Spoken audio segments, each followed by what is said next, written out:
माघ मास की एक ऐसी गुप्त एकादशी आती है जिसमें सिर्फ तिल का एक दान मनुष्य के जन्म जन्मांतर के पापों को जला देता है।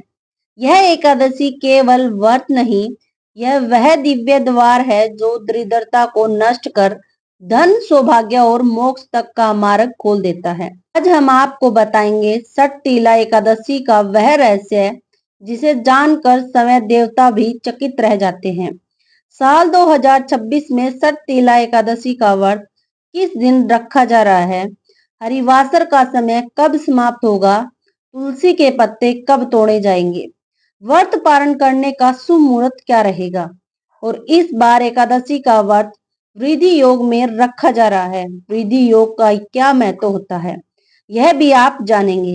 हरे कृष्णा। समस्त सनातन धर्म में विश्वास रखने वालों को हमारा सप्रेम प्रणाम। आप देख रहे हैं अधिक ज्ञान सागर, जहां भक्ति, जहां रहस्य है और जहां शास्त्रों का वह ज्ञान है जो जीवन की दिशा को ही बदल देता है। भक्तों, कलयुग में यदि कोई एक तिथि मनुष्य को पापों से मुक्त कर सकती है तो वह है एकादशी। और उन्हीं एकादशियों में एक अत्यंत गुढ़, रहस्यमयी और फलदायी व्रत है माघ मास के कृष्ण पक्ष की सटतीला एकादशी। सटतीला एकादशी का आध्यात्मिक रहस्य। भक्तों, यह कोई साधारण एकादशी नहीं है। हिंदू शास्त्र में बताया गया है वर्ष भर में आने वाली सभी एकादशियों में सटतीला एकादशी का स्थान अत्यंत विशेष है, क्योंकि यही वह एकमात्र एकादशी है जिसमें तिल का सेवन शास्त्र समस्त बताया गया है। यही वह एक दिन है जब 6 प्रकार से तिल का प्रयोग मनुष्य के पापों को जला देता है। यही वह व्रत है जो दरिद्रता, रोग, दुर्भाग्य और ऋण को जड़ से समाप्त करता है। इसी कारण इस एकादशी को कहा गया है तिला। भविष्योत्तर पुराण। भक्तों, यह दिव्य कथा भविष्योत्तर पुराण में वर्णित है। एक समय धर्मराज युधिष्ठिर भगवान श्री कृष्ण से प्रश्न करते हैं, हे यादव श्रेष्ठ, माघ मास के कृष्ण पक्ष में कौन सी एकादशी आती है, उसका फल, रहस्य और महत्व क्या है। भगवान श्री कृष्ण मंद मुस्कान के साथ कहा, हे युधिष्ठिर, माघ कृष्ण पक्ष की एकादशी सटतीला एकादशी कहलाती है। यह समस्त पापों का नाश करने वाली है। इसकी कथा स्वयं पुलस्त्य मुनि ने दालभ्य ऋषि को सुनाई थी, वही मैं तुम्हें सुनाती हूँ।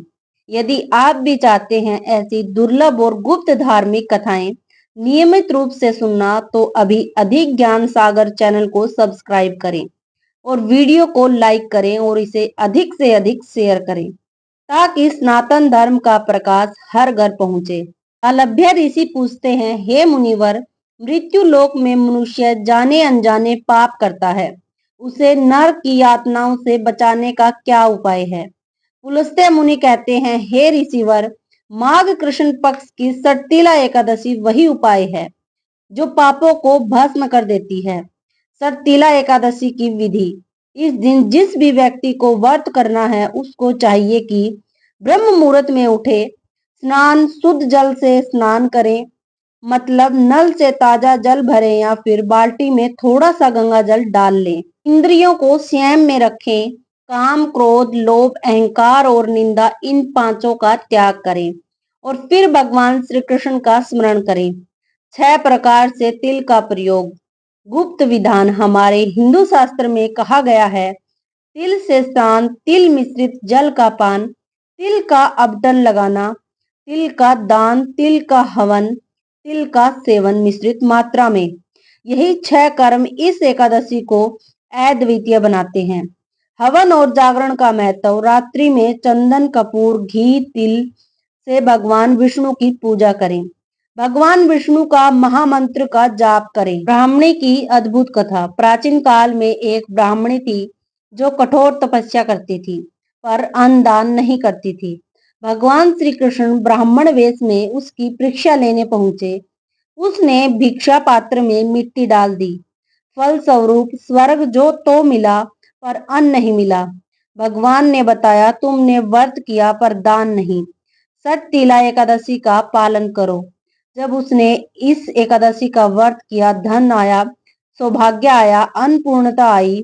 व्रत का आध्यात्मिक अर्थ।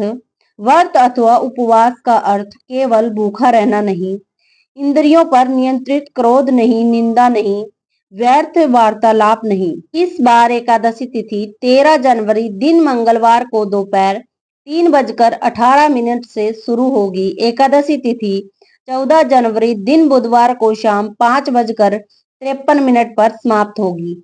ऐसे में इस बार षटतिला एकादशी का व्रत केवल 14 जनवरी दिन बुधवार को ही रखा जाएगा। दशमी तिथि के नियमों का पालन 13 जनवरी मंगलवार को करते हुए तुलसी के पत्ते भी इसी दिन तोड़कर रख लें। व्रत रखने वाले साधकों को दशमी तिथि के सूर्यास्त के बाद अन्न ग्रहण करने की मनाही होती है। 14 जनवरी दिन बुधवार को ब्रह्म मुहूर्त सुबह 5:38 से 6:25 तक रहेगा। सूर्योदय होगा सुबह 7:14 पर। सूर्यास्त का समय शाम 5:57 पर। प्रातः काल पूजा सुबह 5:54 से 7:15 तक कर सकते हैं। इस दिन शाम की पूजा 5:45 से 7:06 तक की जा सकती है। इस दिन राहु काल दोपहर 12 बजे से 1:30 बजे तक रहेगा।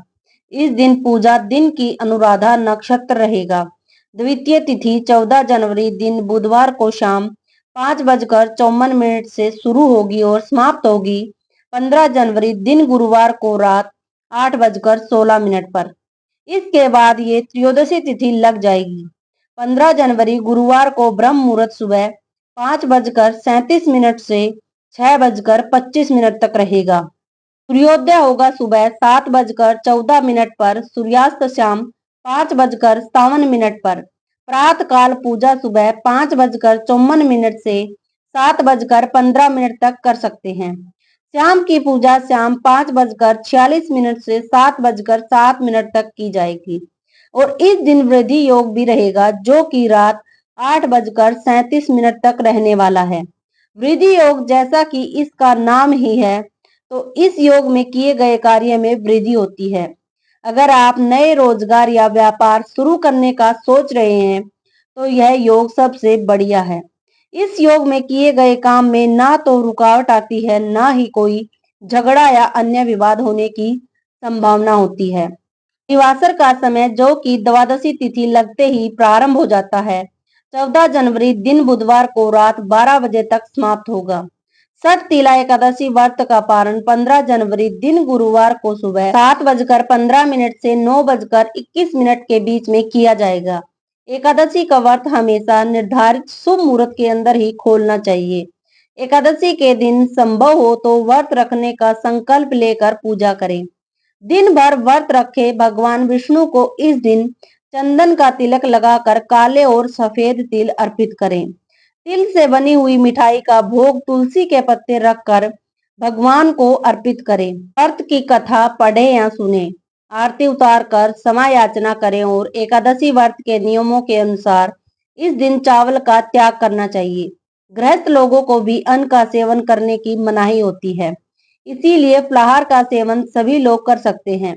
व्रत रखने वाले श्रद्धालुओं को अगले दिन द्वादशी तिथि को पूजा करके दान की सामग्री किसी ब्राह्मण देवता या किसी सुपात्र को दान में देकर फिर व्रत का पारण प्रसाद ग्रहण करके करना चाहिए।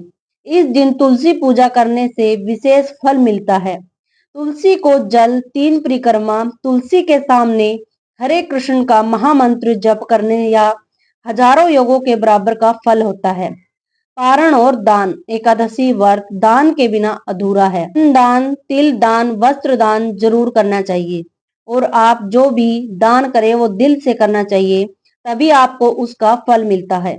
षटतिला एकादशी पापों का नाश, दरिद्रता का अंत, आध्यात्मिक उन्नति और मोक्ष का द्वार है। यदि यह कथा और जानकारी आपको अच्छी लगी हो तो वीडियो को लाइक करें, शेयर करें, सब्सक्राइब करें। अधिक ज्ञान सागर ताकि धर्म, रहस्य और भक्ति हर घर पहुंचे। हरे कृष्णा हरे कृष्ण।